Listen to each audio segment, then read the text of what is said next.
छात्रों, आज हम आपको मधुर किताब का पाठ पहले अपना अध्ययन करो पढ़ाने जा रहे हैं। यह एक कविता है और इस कविता के कवि हैं नरेंद्र शर्मा।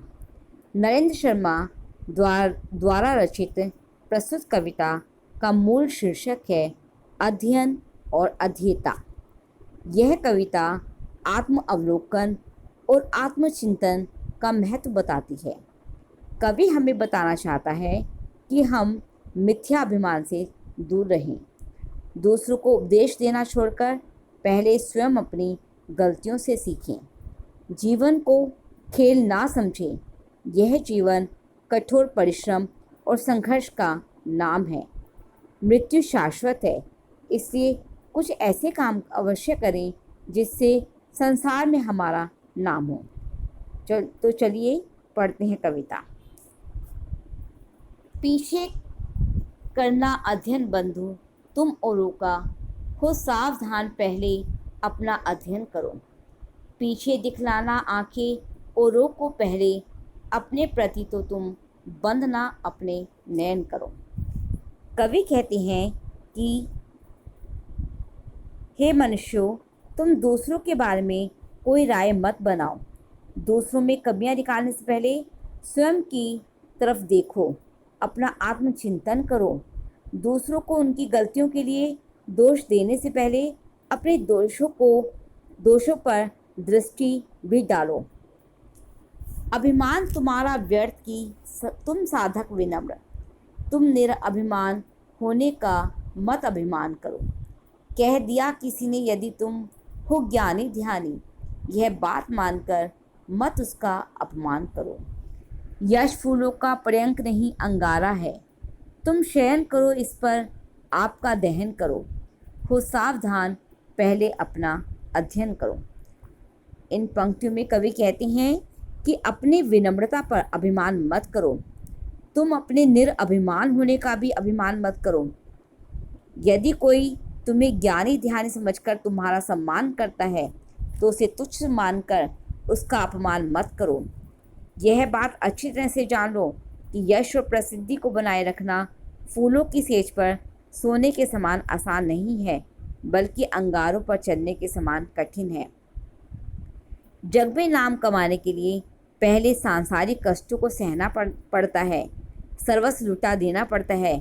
इसलिए सावधान हो जाओ, पहले स्वयं के विषय में चिंतन करो। उपदेश सुभाषित शब्दों के घड़िया जड़िया, जाने क्या क्या तुम समझ बैठते अपने को। मत समझो जग को मूर्ख, बनो मत मूर्ख राज। समझो ना सिद्धि तुम अपना अहमपन अपने को। तुम बात उड़ाओ नहीं, चुराओ नहीं आँख। कच्चे घट हो जी भरकर ज्वाला सहन करो। हो सावधान पहले अपना अध्ययन करो। इन पंक्तियों में कवि कहते हैं कि दूसरों को उपदेश देकर, सुंदर शब्दों के जाल में उलझाकर ना जाने तुम स्वयं को क्या समझते हो। दूसरों को मूर्ख समझकर स्वयं को मूर्ख सिद्ध मत करो,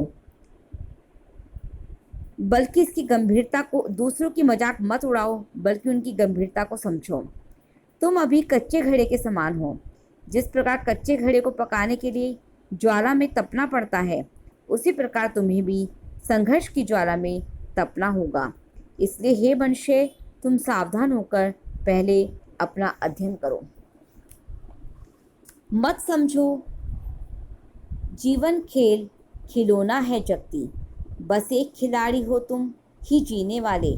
मत समझो जीवन भोग और भोग्या धरती, इस प्याऊ पर हो एक तुम ही पीने वाले। यूँ खिला पिलाकर काल कन्या क्या कहती है, हे क्रूर काल इस नरम कोर का चयन करो। हो सावधान पहले अपना अध्ययन करो। इन पंक्तियों में कवि कहते हैं कि मनुष्य को समझाते हुए कह रहे हैं कि जीवन कोई खेल नहीं है और ना ही यह संसार खिलौना है। तुम यहाँ अकेले खिलाड़ी भी नहीं हो और ना ही इस संसार में रहने वाले तुम अकेले मनुष्य हो। यह जीवन जो है कोई भोग नहीं है कि तुम भोगने के लिए यहाँ आए हो, और ना ही यह धरती कोई भोगने वाली वस्तु है।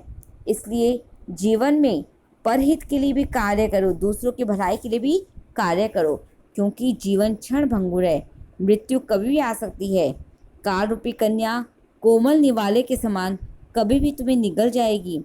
इसलिए मनुष्य सावधान हो जाओ और दूसरों के दोषों को ढूंढना छोड़कर पहले स्वयं का अध्ययन करो और अपने दोषों को दूर करो। तो बच्चों, आपको समझ में आया कि इस कविता से हमें क्या शिक्षा मिलती है? इस कविता से हमें यह शिक्षा मिलती है कि हमें झूठी प्रशंसा करने वालों से सावधान रहना है, हमें अपना आत्मचिंतन करना है और हमें हमें अपना अच्छे कर्म करने हैं और दूसरों का मजाक नहीं उड़ाना है। धन्यवाद।